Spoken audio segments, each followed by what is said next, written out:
Hi hello नमस्कार. मी अश्विनी स्वागत करते तुमचं आपल्या नवीन अशा व्हिडिओ ब्लॉगमध्ये. तर आता फिरायला जाण्यासाठीचीच आमची या इकडे ना तयारी चालू होती. तर आज फिरायला जाण्यासाठी आम्ही काय काय नेलं किंवा काय काय खरेदी केली हे आज तुम्हाला व्हिडिओमध्ये दाखवणार आहे. सो आपला व्हिडिओ स्किप न करता शेवटपर्यंत नक्कीच बघा. आणि अजूनपर्यंत आपल्या चॅनलला सबस्क्राईब केलं नसेल तर नक्कीच सबस्क्राईब करा. तर या इकडे ना आज होता गुरुवार म्हटलं की मम्मीला भरपूर असं काम असतं, कारण की दुसऱ्या दिवशी असतो बाजार. तर त्याचीच तयारी आहे ना करायचं चालू होतं.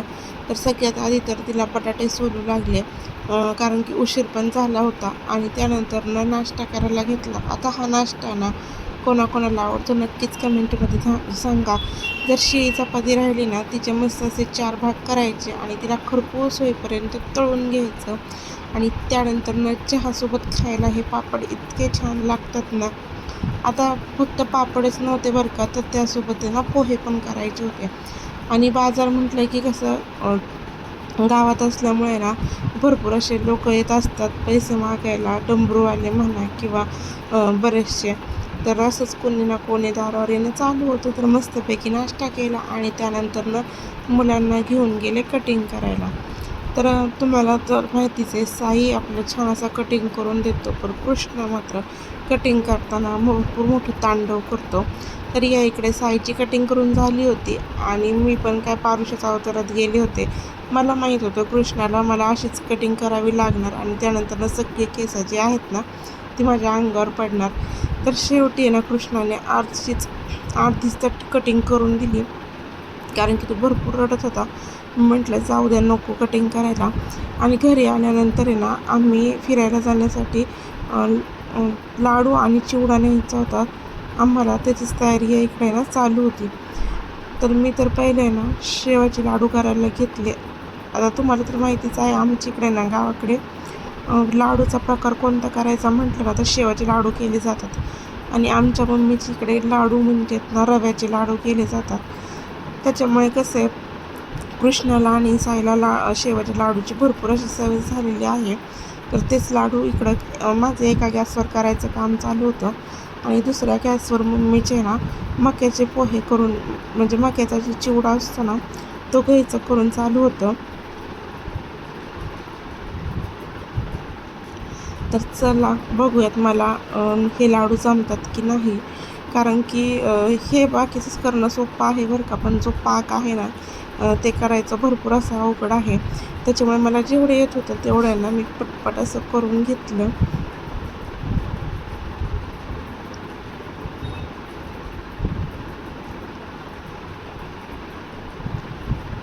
तर आता मम्मी जे मकाचा चिवडा करत होती ना त्याची रेसिपी कोणाला पाहिजे असेल तर नक्कीच कमेंट करून सांगा. खूप छान असा मक्याचा चिवडा तिने ना तयार केला होता. तर आता ही शेव जरी दिसायला छान दिसत असली ना तरी ती जास्त तळलेली नसती, लूजच शेव असते, म्हणजे थोडीशी कच्ची अर्धी, आणि त्यात मीठ पण नसतं. त्याच्यामुळे म्हटलं चला आता मिठाची पण शेव बनवून घेऊयात. तर मी इकडे ना मम्मीचं मक्याचा चिवडा तळता तळता त्यामध्ये बाकीचं जे सामान आहे ना ते सुद्धा टाकायचं चालू होतं. त्यानंतर तिने त्यामध्ये मसाला, मीठ, पिठी साखर, भरपूर शेंगदाणे, खोबरं टाकलं आणि हा मक्याचा चिवडा जो आहे ना तो मिक्स करून घेतला. आणि मी पण म्हटलं चला शेव करून घेऊ, पण ते शेव करायला काय झालं, माझं पीठच पातळ झालं, त्याच्यामुळे त्याच्या गाठी होत होत्या.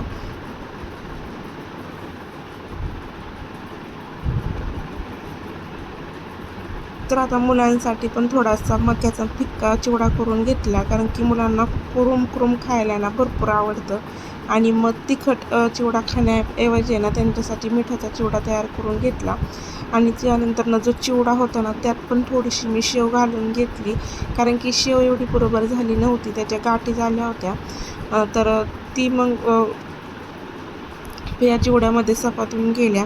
आणि त्यानंतर बघा आपला छान असा चिवडा इकडे तयार झालेला आहे. आणि ती शेव जी पाडली होती ना मी ती पण तयार झाली. आता ती मिक्सरमध्ये ना मी बारीक करून घेते. तुम्हाला तर माहितीच आहे, तुम्ही जर आपले व्हिडिओ बघत असाल तर ही शेव आहे ना गरम गरमच हाताने चुरून घ्यावी लागते. पण मी म्हटलं जाऊ द्या, मिक्सरमध्ये पण बारीक करता येते. तर मिक्सरमध्ये बारीक केली आणि जसा येईल तसा त्याचा पाक तयार करून घेतला आणि या इकडे त्याचे लाडूसुद्धा तयार केले. आता कधी ना केलेली गोष्ट कधी करायची म्हटली ना की आपल्याला असं वाटतं की जमेल का नाही, पण ती येतेच. तर माझे लाडू या इकडे ना तयार झालेले आहेत. त्यानंतर नंबर होता तो म्हणजेच बॅग पॅकिंगचा. हे ना महिलांसाठी खूप मोठं असं चॅलेंज असतं. तर बघा आता बॅग 2-3 दिवसासाठीच्याच पॅक करायच्या होत्या, पण या इकडे मम्मीने ना पूर्ण कपाटच खाली घेतलं होतं. तर मी तर भरपूर असे एक्सायटेड आहे ट्रिपला जाण्यासाठी आणि तिथले व्हिडिओ तुमच्यासोबत शेअर करण्यासाठी. तर तुम्हाला आपला आजचा छोटासाच व्हिडिओ जर आवडला असेल ना तर नक्कीच कमेंट करून सांगा आणि व्हिडिओ जर आवडला असल्यास